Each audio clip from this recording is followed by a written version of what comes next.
I don't know. For some reason now I feel the need to cry. Because of Orfanato? No, because my eyes were watering. I think multiple reasons: allergies, fan, life. Wow, good pep talk right before we start recording something. Excellent.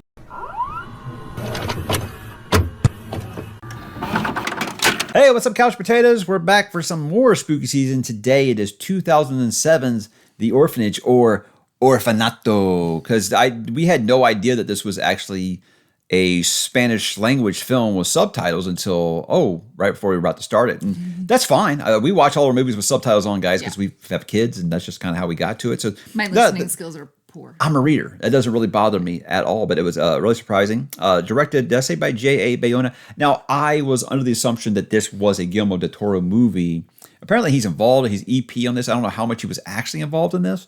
The lack of a lot of monsters makes me think he wasn't really super involved with it, because it seems like he always has some monsters. But I felt like I could feel his DNA in here somewhere. So this was a movie that was pretty high on your list. I actually thought the trailer was pretty boring.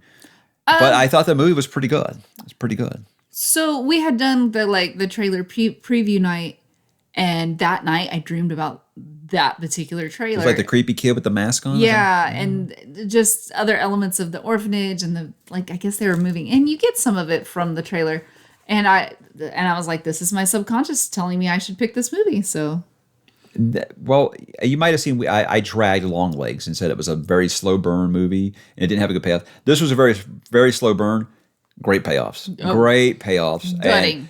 I'm not gonna try to embarrass her here though, but she was reaching for the Kleenex at the end of the movie. So it has some feels. It has some stuff. I think that especially for parents will probably hit you a little harder. Dad shit, as I always call them, mom shit. You know, mom shit. It has those things, obviously, when you're dealing with that. But I was quite happy with how it turned out, and it was one that I think that was.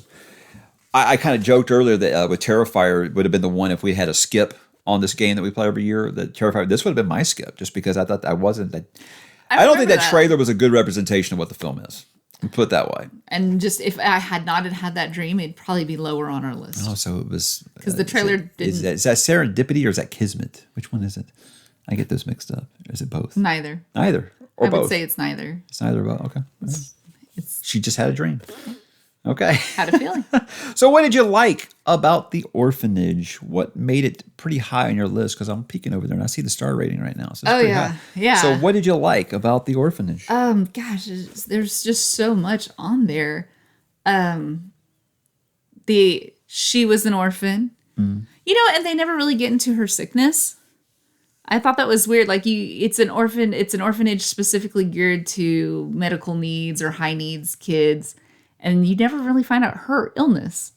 But she gets adopted and then comes back much, much later, buys the house that's no longer an orphanage. And then you find out why it's no longer an orphanage. But you never really find out her sickness. But she ends up adopting a sick child of her own. And I always wonder if that's kind of a guilt thing on her part. Where did she feel guilty that she got to be adopted and she never knew if her friends got to be adopted? I don't know. And they're planning to open up almost like a foster care for other sick children. Gosh, there is so much. It was so well layered. It was so well looped together. I liked the mystery a lot. Yeah. It was one of those, I kept guessing, and at the end when you figure out everything is, and you can. It's one of those where I feel like on a rewatch you would notice so many things. Yeah. When she hears the banging on the wall and you realize later what that was. It was 1, 2, 3, oh my Lord! It packs an emotional wallop, and I think that's just because they plant all these seeds. I love the little things they want to play that game. You got to play the game that she's playing with the kid, where you do the one thing to the next, and the clues, and then realize with these ghosts, they want you to play the game, and that was really good stuff. I was really interested in that. I figured a lot of the things out. I told her, I was like, that's the movie with the kid's ashes in the fireplace thing, right? Is that this movie or is that a different movie? The Kid's Ashes? Oh, yes, and the furnace out in the shed. That was this movie. Was that this movie? Okay. Yeah, I know. I was trying to think, called that. We've watched so many of these, I was getting mixed up. So I was like, okay, that's the bodies. I forgot about that part. Yeah, good stuff. And the creepy lady in the... Oh, my God, in the bus? Yeah, I get hit by the bus. Yeah, that Bro. was so good stuff. So, just for me, it was it planted all those seeds and they all paid off. They all paid off really well. They did. It did. The lighthouse, the cave, they all paid off. Yeah, so quite happy with it. Good performance all around. It was one of those things where like it's in another language. I don't know how great the acting was, but I mean, I could emotionally like the way they emote their faces and stuff. I was really on board with all these characters. I was really rooting for them to work things out and have a happy ending that I knew was not coming. But I guess it kind of had a bittersweetish one at that. Oh no, it had a devastating ending. Yo, no, it was good. She was in tears. I wasn't there, but I was like, that's very touching. It was pretty well done. It's one of those things like once I figured out what was going on with the young kid, I was like, oh man, no. But then you realize, oh, that's what was banging on the wall. Oh, dagger. Yeah. Dagger. And I remember when she opened that door, those poles fell out. Yeah, I was like, that's random. Yeah. And I was like, why would they be leaned that way? Like, who would lean them that way and shut the door? But I guess you're just throwing stuff in for a party, and literally never occurred back to me until she opened it. Yeah, gotta go see his like secret room or whatever, his secret hideaway. Yeah, dagger. So what'd you not like about anything?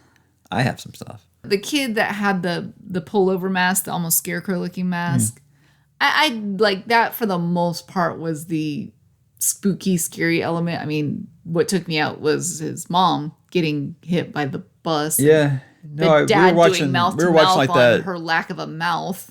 Yeah, we were watching like 100 scariest movie moments, and it had that one with her in the bathroom scene. I was like, really? I wasn't that creeped out by that. I don't know. So they tried to push the creepy kid, and that really wasn't creepy kid. For me, the bad was dads always get the short shit in these movies. The other thing. Do you know how selfish that is? Do you know how selfish that is to make the decision that I understand, but you know how selfish that was? First, you could at least leave a fucking letter to your husband and let him know what the hell happened.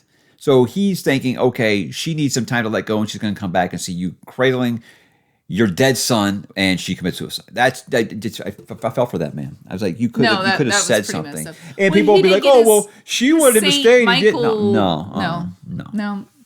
Dads get treated like shit in these movies. I'm tired of it. He look, like, I'm devastated for everybody in that movie. Obviously for the little boy, 100%, 200% for the mom, and yes, also the dad. Do you think that it's just devastating? Do you think the ending was insinuating because like he notices obviously they're here? It's kind of I get the feeling he feels that they're there or whatever when he finds what was it? It's the little saints. Yeah. I want to say Saint Michael, but it might not have been.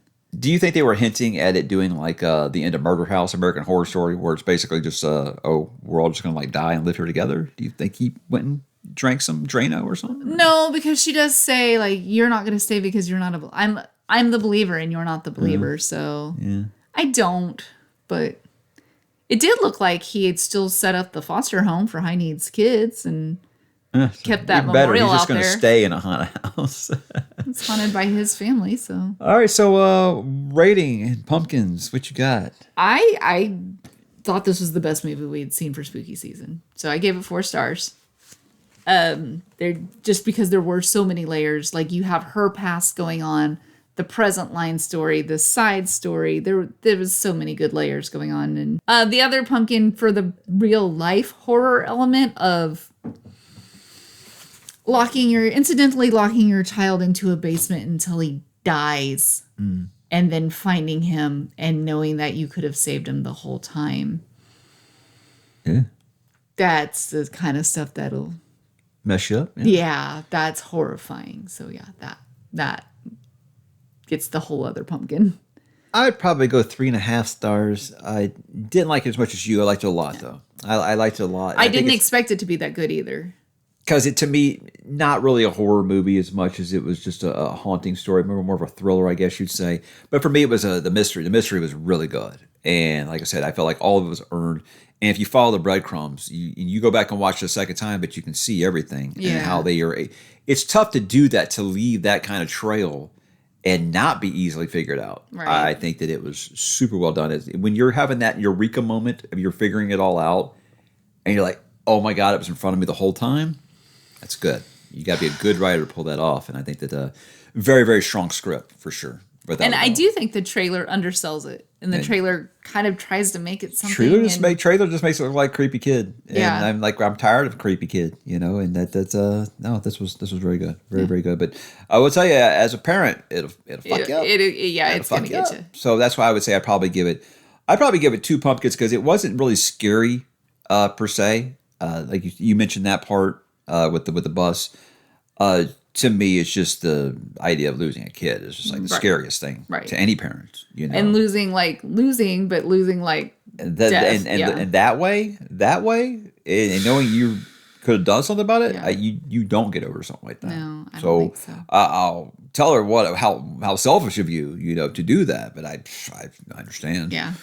I understand. Yeah, Agreed. that's one of those things you would never ever be able to live with. Hope I don't ever have to find out. I don't hope anyone has to ever find that out. That's awful.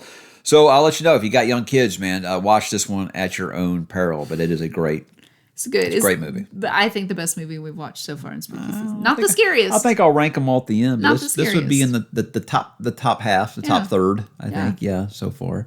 But guys, Orfanato, what did you think? I want you to drop in the comments. If I'm saying that right, I'm sorry. It's just how ignorant I am. Drop in the comments, guys, and let us know, and we will talk to you there.